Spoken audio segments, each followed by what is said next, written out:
Welcome back everyone to the Italian Film Buff podcast. How are you? Come state? How are you doing? I'm back. As some of you knows, I moved back to Ireland. So basically, I relocated again to Ireland. For the first time, I was here for 10 years, and I'm counting on spending at least another 10 years, but I don't know, maybe I will move again. I don't know, but I'm not going back to Italy. That's It's amazing for holidays. It's not good to make a living. It's not good to build a family or whatever. It's not my cup of coffee. I'm happy to stay abroad. But anyway, I'm not here to talk about that. I'm here to talk about Superman. I'm super late. The ship has sailed. Everybody has talked about Superman already. But I wanted to talk about Superman and superhero movies and whatever is happening in DC. And in a couple of days, I'm going to record a new episode about the Fantastic Four. First step is coming out. So I'm basically recording the day before the first step is coming out. So probably you're going to listen the episode that the movie is out already. And so I'm very late. But anyway, who cares? I'm here just for my enjoyment, and I hope somebody else listening will enjoy as well my cinematic talk, whatever I'm talking about. Anyway, let's talk about Superman. So I'm gonna tackle the things my opinion about Superman. I'm gonna tackle the movie from a couple of different spots, but I'm gonna try to cover everything I can. But let's start with a general consideration. I gotta be honest here. I thought that Superman was gone. And what I mean is that I couldn't see a way to bring back Superman to the big screen in a way that was, I don't know, in a way that the people could believe to Superman. Because the only way I saw movies, superhero movies in cinema was the Marvel way, and that's problematic for many reasons. The DC way that wasn't working, and the classic way that everybody has done cinema in the past. And so neither of this was a good way to bring back Superman, because I was thinking about nobody's gonna believe to Superman is too naive. But at the same time, thinking about the best Superman movie ever made, and I think the Richard Donner movie is the best Superman movie ever made. I don't know, maybe the James Gunn is gonna take over. I don't know. I just watched the movie once. I haven't watched it a second time, so my thoughts are still kind of struggling to find a precise opinion on this. But anyway, let's say the Richard Donner first Superman movie is the best one. And I thought was the best one because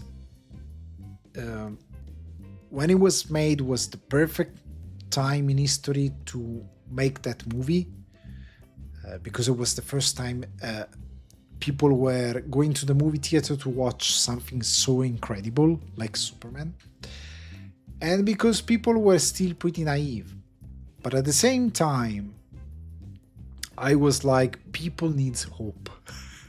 The first time I watched the trailer, I was like, this can maybe work. There is a chance that if Gunn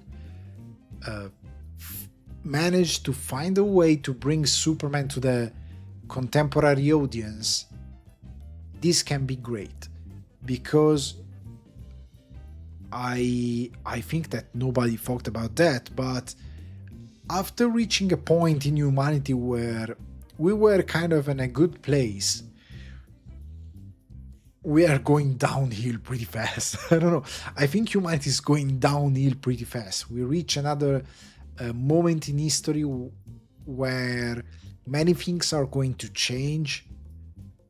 Everything is going to change at the same time because of technology, because of the environment, because of many things, because of the way we interact, and we need hope. And superhero movie, basically, they stop giving hope to people. All of them. Not just Zack Snyder. Zack Snyder, I believe, I respect everybody's opinion, but I believe that if you ever read the comic book, even Superman, I hope you ever read a comic book about Superman, but I can talk about that later. Zack Snyder movie are just wrong. There is this very comfortable opinion that Zack Snyder's movie are very mature, adult. I read a thread saying, "Oh, it's like an old man tale. It's rough." No, it's not. I'm gonna kind of quote something. Somebody says Donald Trump is. I think it was a comedian who said Donald Trump is the rich people idea that poorer people have, something like that. And somebody else said Andrew Tate is the idea of masculinity that a 14 years old has. At the same time, I can say that it's pretty much the same for Zack Snyder movie and adult films or mature content. Those movies are mature or rough or adult just if you have a really naive idea of what's in it's an adult tale, a mature tale. I seriously believe that they are really naive. They are really childish in a way, because the maturity is basically having everything dark, having superheroes that do not behave like superheroes, and not seeing any signs of hope, light, kindness, sacrifice. Everything is just heavy for not great reason. It just is. And it's not mature content. I'm gonna be honest. I never saw those movies as mature. And my idea, as other people said as well, my idea of Zack Snyder's movies, I don't dislike Zack Snyder per se. I believe he has good qualities as a director, but just keep the conversation around Superman. I believe that the problem with Zack Snyder and comic book films is that he doesn't get the source material. He doesn't get superheroes in the first place. But moreover, I think he doesn't really get why Superman is Superman. What makes Superman Superman? He has this distorted idea of gods and men's. It's interesting in other ways and in other contexts, but not in a superhero context. And it's also something that I believe his problem with the superhero genre is that it's like people who like Zack Snyder's movies, they make me think that they kind of how can I say it? They basically looks like somebody who likes comic book, but it's like he doesn't want to say it because it's kind of ashamed that he likes comic book, because people are gonna say, "Oh, but that's childish. Comic books are childish," and they want to say, "Oh, but there is Frank Miller, Dark Knight. It's very mature." It is, but Zack Snyder movies are not like that. And moreover, if you kind of are, let's say, if you basically are ashamed that you like comic book, why you like them in the first place. I mean, it's something that doesn't work there, doesn't click in my head. So I believe Zack Snyder movies are for people who thinks comic book are childish. They are ashamed that they like those character, and they needed something that they, in a very not mature way, but childish way, they think it's mature to say, oh, I'm proud of liking Superman and Batman or whatever, because see, that's really masculine and mature. They talk about gods, and no, it's not. It's sometimes it's even dumb, that the writing itself. But anyway, in this whole scenario, where on the other side, there is Marvel that basically completely stopped to talk about superheroes. They completely stop. They make superhero movies, but they make it for whatever is coming after, to build hype, to build event, but they never talk about the struggle of the superhero. They never talk about... They are very annoying sometimes, because the morality of the superhero is gone. It's like they are egomaniacs, all of them, because they don't care about saving the world. They care just about their own banner. Like if they are aware that outside of their reality, there is an audience watching a movie, and they gotta sell their banner, their image, and that's horrible, because they are superhero. They're superheroes. They gotta bring morality, their own morality. That's how it works. That's how it always worked with those kind of tales. Even back in the day when there were tales like the Odyssey and stuff like that, they wanted to say something about the world, and they create those heroes to create a tale in order to communicate something to their fellow man. This is the same thing. This is the modern idea of that literature, but for everyone. And I haven't seen the way that James Gunn saw. Sorry, coffee. I have a coffee. Sweet caffeine. Help me. Anyway, so James Gunn found a third way, and James Gunn found a way where the movie, it's very comic book accurate, but without the element that are connected to the language. What I mean is that in Marvel movies, the element that Kevin Feige brought to cinema was the structure of a comic book. So a universe connected, plenty of character, that light mood that comic book have in the recent year. He brought this tapestry of character that they interact with each other. He brought to the big screen those kind of ideas. But sometimes he forgot to bring to the movie screen that level of suspension of disbelief. I mean, in a world like Marvel or DC, you gotta tell the audience that everything can happen. Basically, almost everything is possible. Because otherwise, you can't believe to Spider-Man, you can't believe to Thor. Basically, you have a god interacting with human beings, and he's a god. It's not like... But at the same time, we have space, we have Alien, we have talking raccoons, we have Thanos, we have Tony Stark, a man in an armor, we have Daredevil, we have Punisher.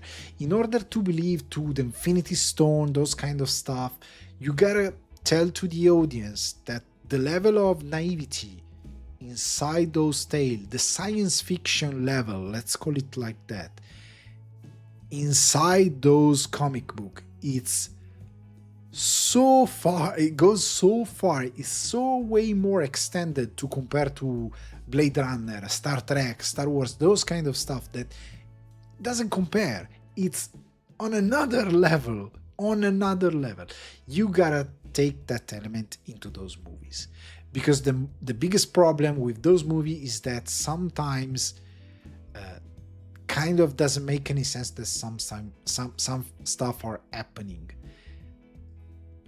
and you don't have that level of naivety inside those movies, and sometimes you question kind of what's going on inside those movies, and it's crumbling. Has been years that the whole thing, it's crumbling down, because also the other problem is that every movie lost identity with the thing of telling a story of a character, of a superhero character, losing that idea of telling the story of a superhero and their morality. They lost as well their imprinting in any single movies. Basically, the mood is always all the same. It's a more of the same. The tone, the structure of the movie, it's pretty standard. They don't have character. You basically can't. They are all the same. There is no even an imprinting from the director that is directing that picture, and because that's the only way to basically make all of them blend together in a way that in their head it's gonna work in a movie theater, in a cinematic universe, okay? But instead, in a comic book, you have Spider-Man has his own kind of tone, has his own writing.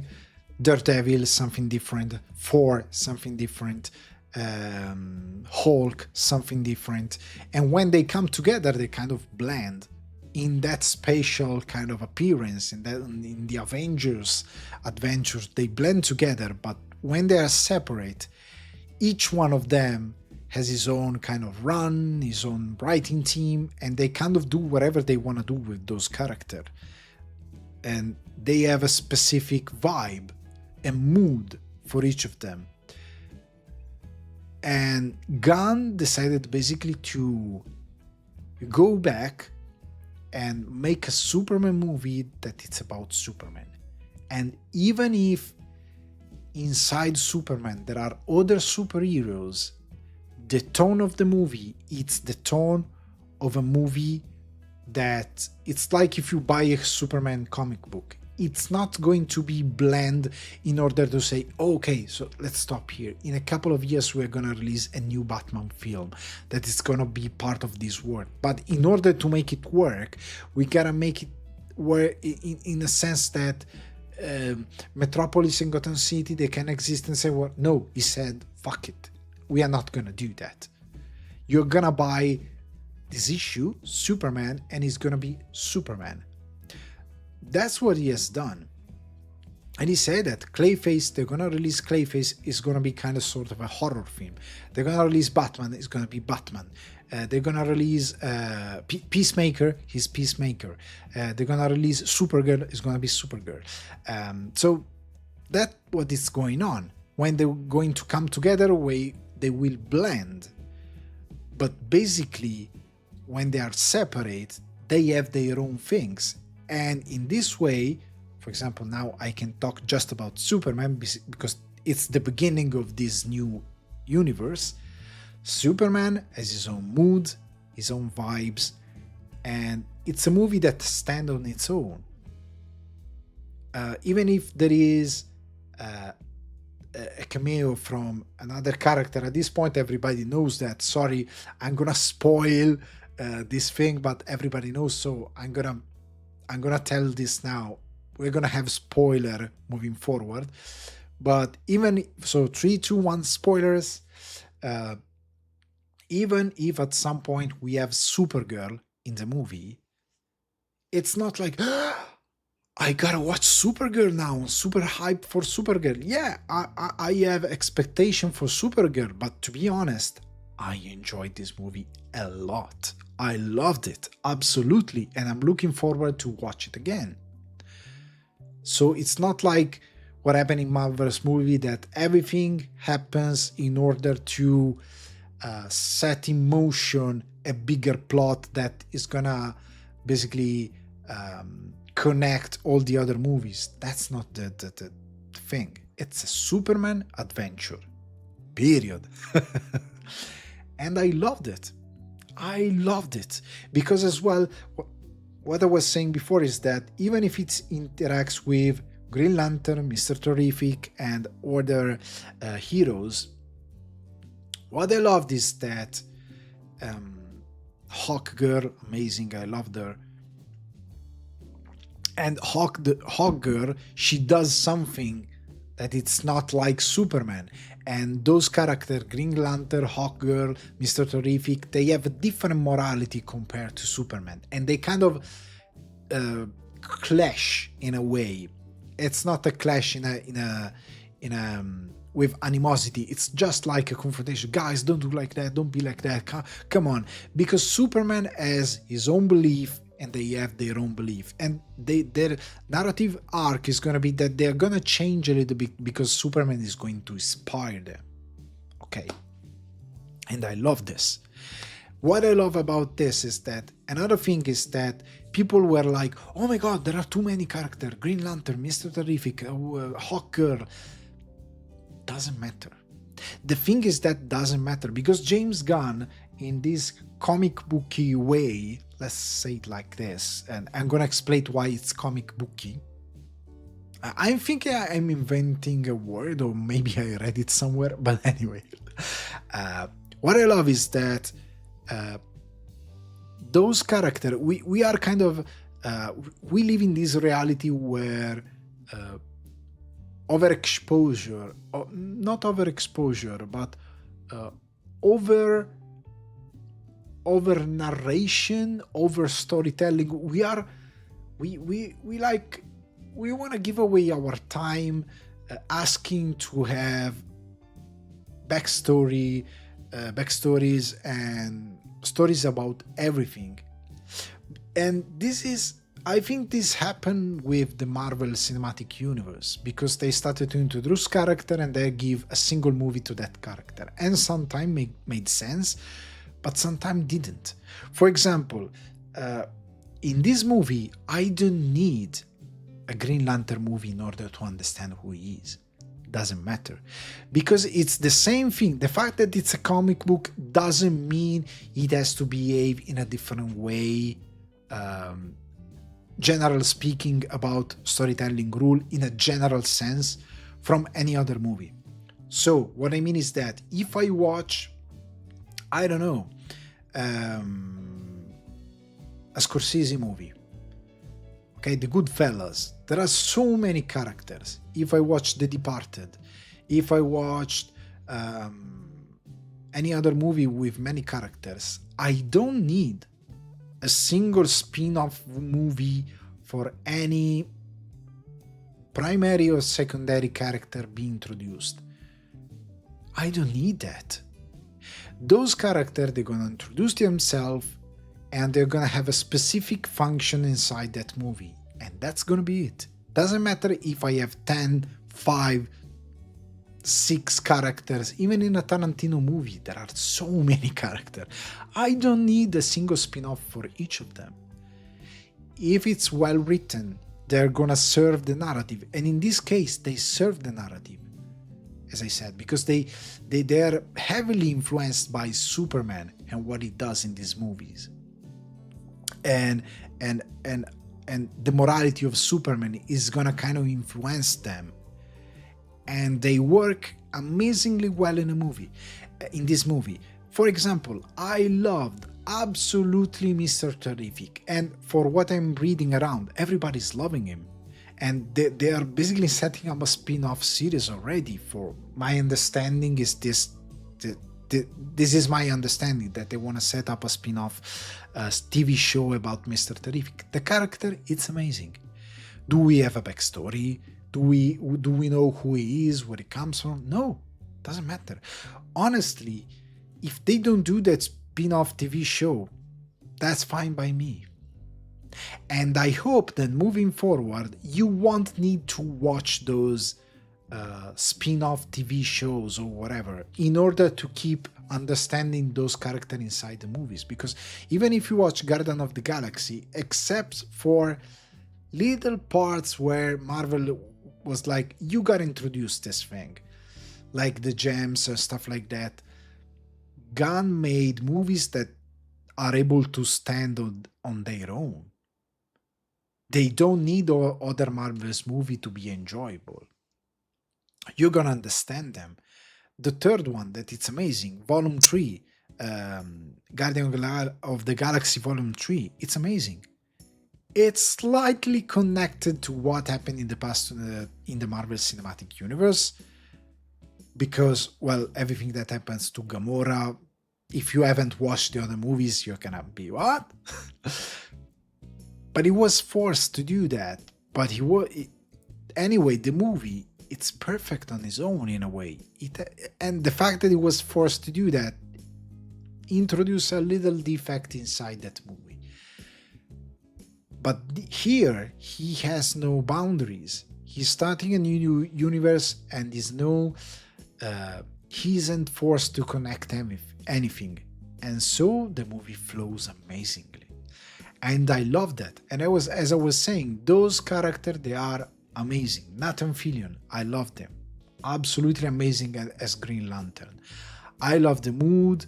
I love the kind of character that he is, the kind of lantern that is representing. I love it. And I believe, as I said before, that James Gunn found a comic booky way to make this movie work. Because, you go that, like, come on, in 2025, nobody's gonna believe that nobody recognized Clark Kent because he has just glasses. So everybody's gonna say, oh, he's not Superman, he's Clark Kent. He introduced an explanation about the hypno glasses. Amazing. And it works because it's very, as I was saying before, it's an explanation that is so fantastic, so insane, that can work just in a Superman movie. In any other, in a Mission Impossible movie, you would say, oh, come on, that's bullshit. Come on. In any other movie, the suspension of disbelief, even if it's a sci-fi, you're gonna have to put a little bit more effort to make that thing believable. In a Superman movie, it's perfect. There is a kaiju, there are pocket universe, there are stuff that are completely insane. One of the main characters of the movie, it's Crypto, and I loved it, to be honest.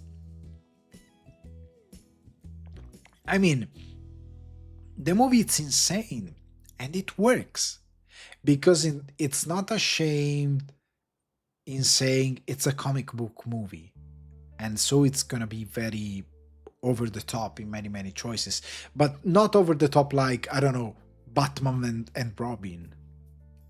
That's we're gonna talk about that as well in the future. I'm gonna talk about comic book movies in a broader sense, and which one I love, which one I dislike, and why. We're gonna have another entire episode about that. But anyway, the movie, it's insane and makes sense. I believe that it works. He did a great job on this. And the other thing that works is that Superman is Superman. One thing that everybody lost their mind about this thing. Oh my God, Superman is so woke. Oh my God, it's so woke. I think many people never read a comic book about Superman. And I'm gonna be honest here. If you are in your 20s or whatever, and you became a fan of those characters, superhero character, because of cinema, like you were 10 or 9 years old when Marvel started their amazing run of 10 years of great comic book movies, good comic book movies that peaked with Endgame, and you fell in love with those characters, and maybe you never read the comic book, or you start to read the comic book later on, and you never read the DC comic book because you were not interested, because you just were hooked by the Marvel character, and so you know who Superman is, but you never read the comic book. That's fine. But if you ever read a comic book in your life, you know that's Superman. It's not like it's a woke version. That is Superman. He behaves like that. Even what surprised me is that people forgot Richard Donner's Superman, apparently, because it was like that. And people forgot Smallville. I mean, Clark Kent was way more, let's say, teen. Of course, it was a teen show, so it was way more teen and childish in some ways and very crazy. But it was like that. Clark Kent was a guy who believed in everyone. He was able to see the good in everyone. Superman is Superman because he's not like any other comic book character. He believes in the good of people. He believes that he can redeem anyone and everyone is redeemable. He believes there is good and grace in everyone. In fact, when he confronts Lex Luthor at the end, he's like that. He wants to save him. He said to him something that it's pretty much the same concept that Sam Raimi expressed in Spider-Man 2 with Doc Ock. But the difference is that Alfred Molina, Dr. Octavius, he knew that. It was because of his invention that he kind of was, his thoughts were kind of clouded by bad thoughts, by remorse and vengeance and those and pain. But he knew that that intelligence, I don't remember the exact quote, sorry, because I watched it so many times in Italian when I was a kid that I don't remember the quote in English. But intelligence is a gift that is supposed to be used for the good of the humankind and not a privilege. It's the same thing. He tells Lex Luthor that he knows that if Lex wanted to put his mind for the good of humankind, the human race would be amazing because it would be a blessing. But he chose willingly to do bad, to do stuff for himself. And in a way, comic book, they basically told us many years ago like any other genre, movies or book, they told us ages ago that billionaire or millionaire in the past, they were potentially very dangerous, because as we are seeing today, those are people that for their vanity, for their own end game, for their own for their own end game, they're gonna use any means necessary for themselves, to benefit themselves or what they want to achieve. And they don't care about the consequence. They're gonna play God with the human race. They don't care. And we have seen that. We are seeing that right now. And Superman is angry with Lex Luthor because of that, because he knows that and he wants to redeem him. And what makes Superman great is that he says, I'm a man.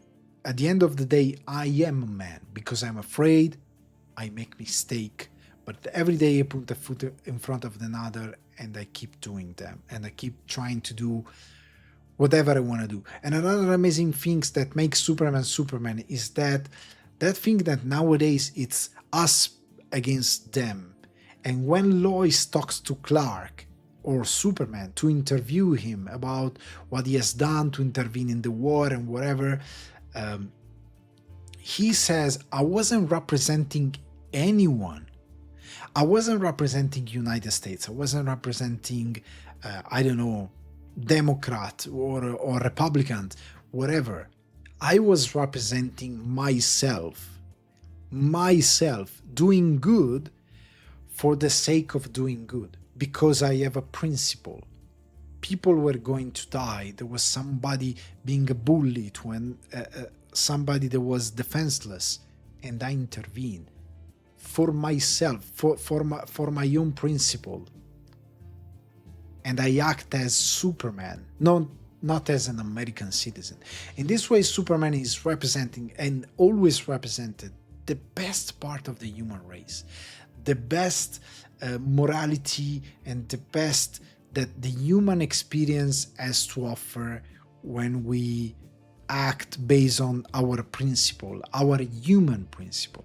And here comes in play another thing that James Gunn changed compared to the history of Superman, at least in cinema. And this is about Superman origin. Because in the history, even in Zack Snyder movies, the fact is he's a Kryptonian. It's a kind of a noble thing. Even in the Richard Donner movie, there is Marlon Brando doing that amazing speech. And in fact, Singer in his movie, Superman Returns, he took that speech because it was great, because it was the morality that Superman had. So you were sent here to basically inspire humankind, because they have that spark to make them great, but they need that example to make them understand they can be great. They have the potential, but they are not fulfilling it. And that speech is so good, so amazing. And he decided to ditch that. He decided basically to present the Kryptonian as an hostile, let's say, force. So they sent Clark, but as a reveal, they sent Clark to basically destroy us, to conquer us. That's what is gonna understand during the movie, and that's how Luthor is gonna try to destroy Superman. And what I love about that is that this, in a way, gives us two things in the movie. First, a struggle. So Superman, it's very human in this way because he's questioning his family. And this is something that to millennials is happening a lot. I'm a millennial and I went through this phase as well. Decide to make a step away from your family because you don't feel like you share something with your family. You don't feel like they give you whatever they needed to give you. You don't feel like you have principle in common anymore, and you don't belong. You don't feel like you belong to that family. And Superman, at the same time, he has this struggle because he questions the fundament, the foundation of his morality or what he believes in, because he had that message, just a part of that message. And with that struggle coming something human. So he questions his purpose. Doesn't matter if it's a god, but he's still a person that is alone because nobody understands his struggle every day, whatever he goes through. But mostly, he just lost his moral compass. And he doesn't know what to do or where to go. And so everything is crumbling. But the second thing that the movie does through this concept is that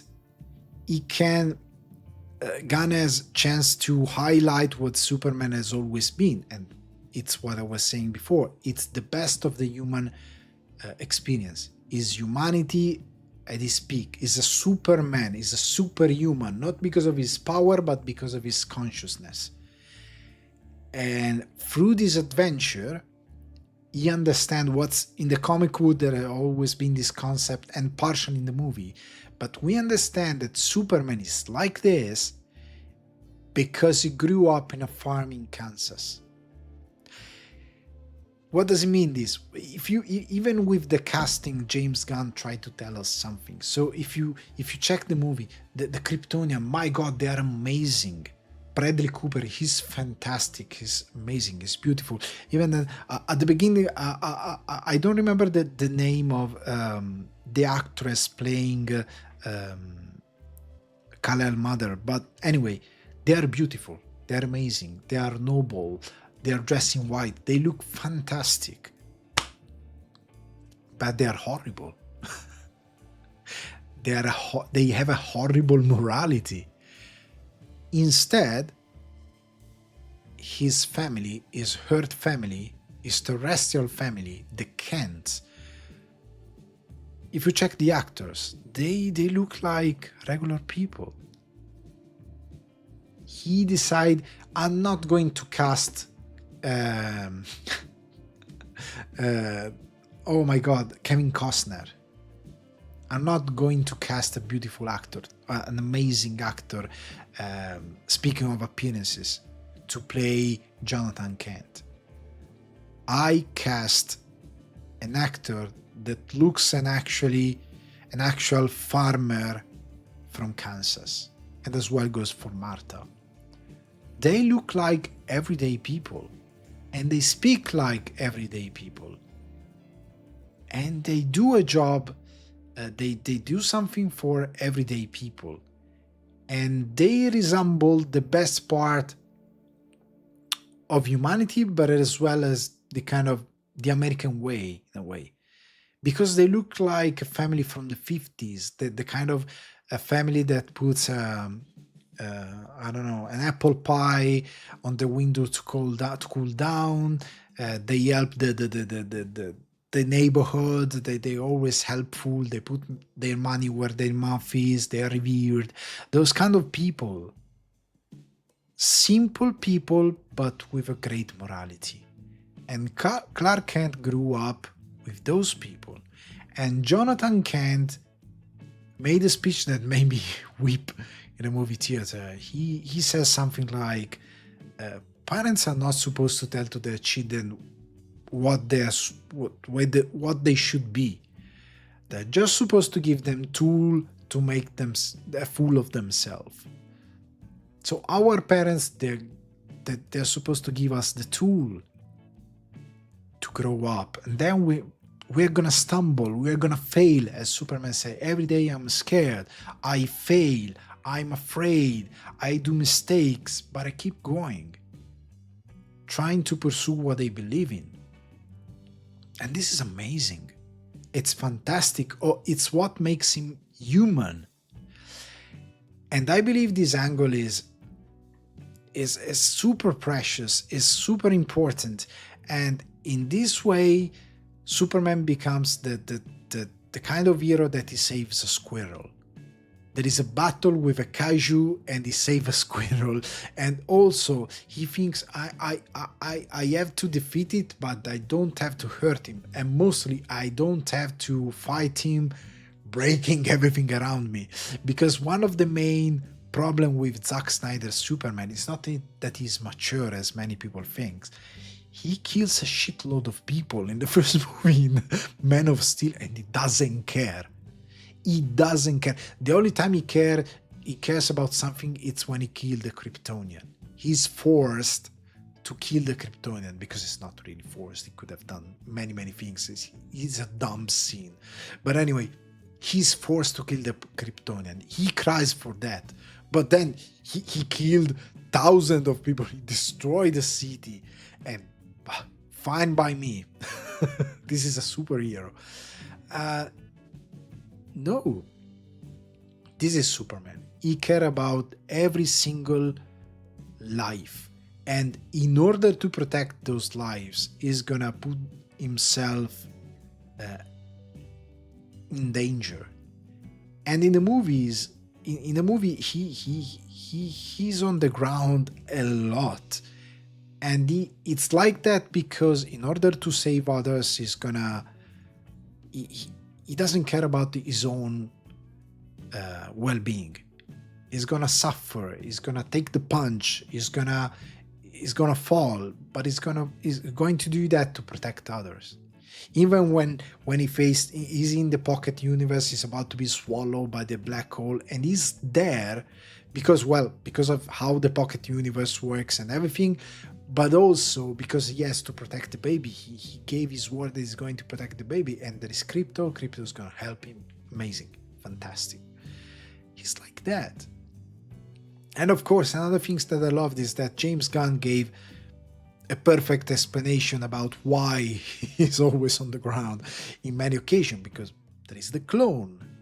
It makes sense because he's the only thing that can hurt Superman is kryptonite, himself, another Kryptonian, or somebody with magic or whatever. There are very few people who can actually hurt Superman. And I loved how it pans out in the movie, because there is this confrontation between Superman and Lex Luthor, and in a way, Lex Luthor, we know that he's wrong.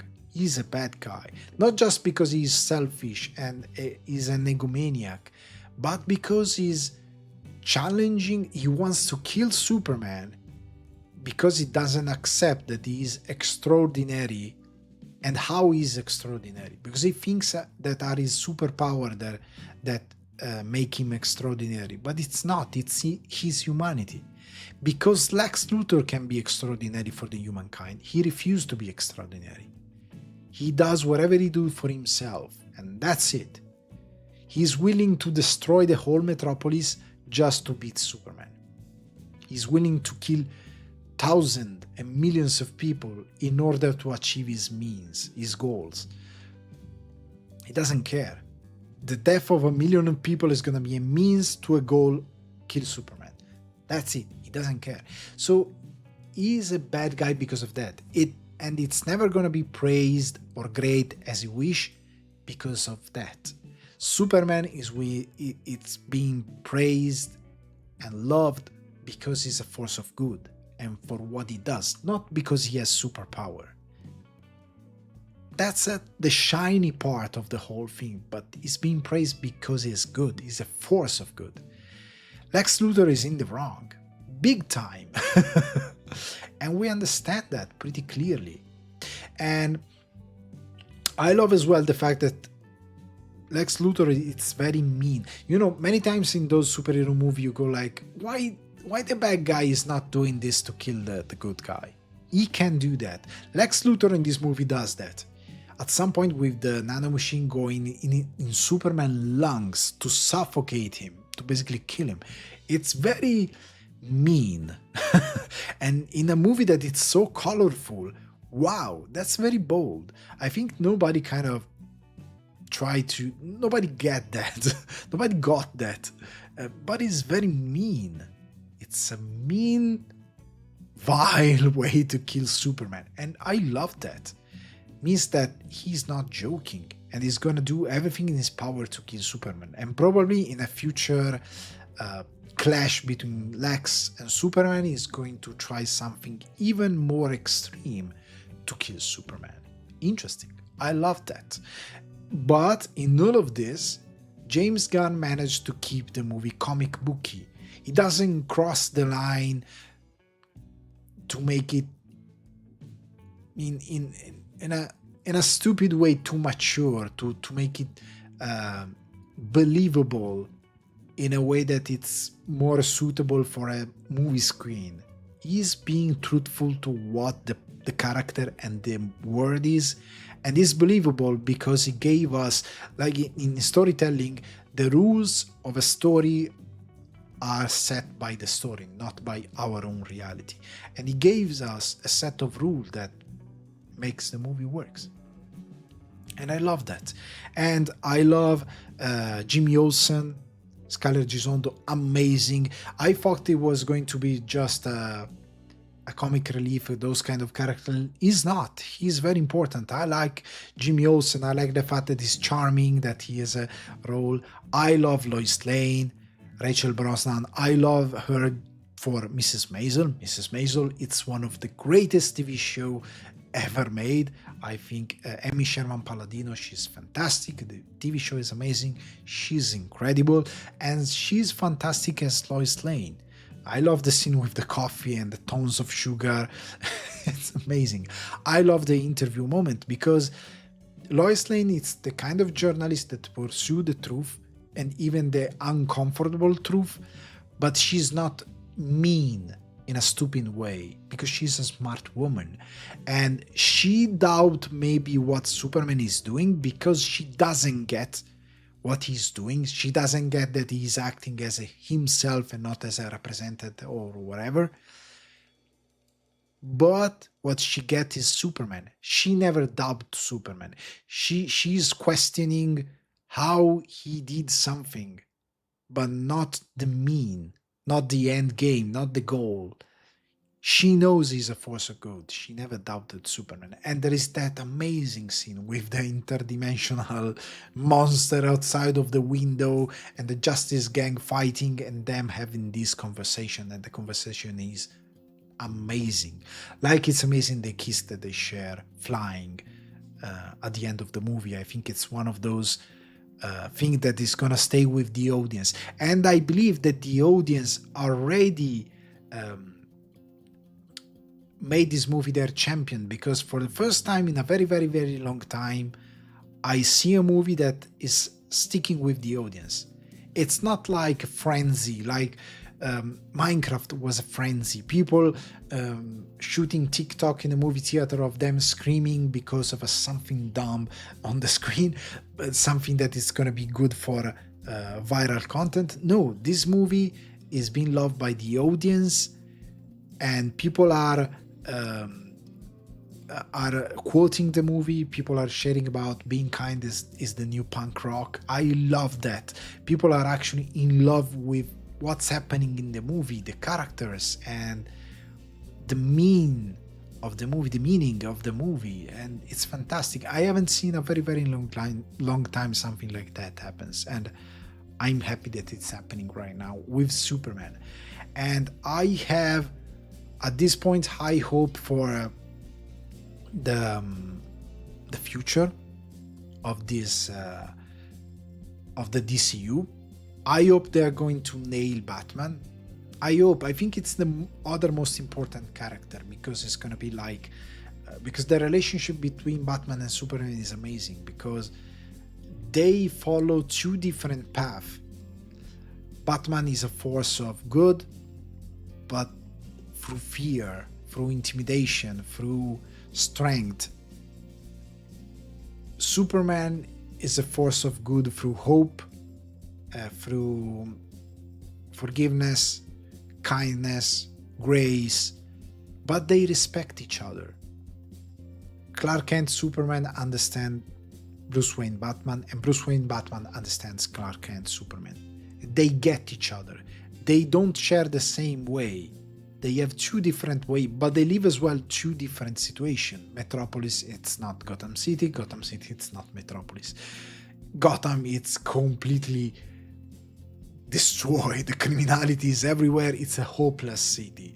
It's not like Metropolis. That goes back to what I was saying before about the tone and mood of the different movies. So whenever they're going to release Batman, The Brave and the Bold, the new project, whatever it's going to be, I hope it's going to have his own tone. And I hope Gunn is going to respect that idea of every movie is going to have his own kind of mood and whatever.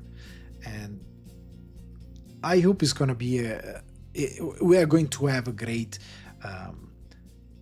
future for this. We are going to have a great Batman. I hope we're going to have a comic booky Batman as well, because so far we never had a comic booky Batman. We always had a cinematic Batman or a campy Batman in more than one occasion, but we never had an actual comic book Batman that looks like a comic book. Never had that. I think that can be a first, and I hope it's going to happen. And the other thing I wanted to mention is the monkeys. The scene with the monkeys. I loved him. I loved it because it's a perfect representation of whatever is going on online nowadays. Are monkeys throwing hate to a virtual wall like feces. That's it. and I love Lex Luthor. He has a pocket universe to basically isolate people that don't like him. I think that it's one of those things that is so accurate to reality. It's almost scary how how basically sync with reality that scene, that idea is of many uh, important and powerful people are doing exactly that thing. You don't agree with me, you're going in my pocket universe, and I'm gonna cancel you because you can't be here. You can't say that I'm in the wrong, even if you have any proof, any concrete proof that I'm in the wrong, that I'm doing something bad. I'm not going to let you say that or state that, and I'm going trying to destroy it because I don't like it.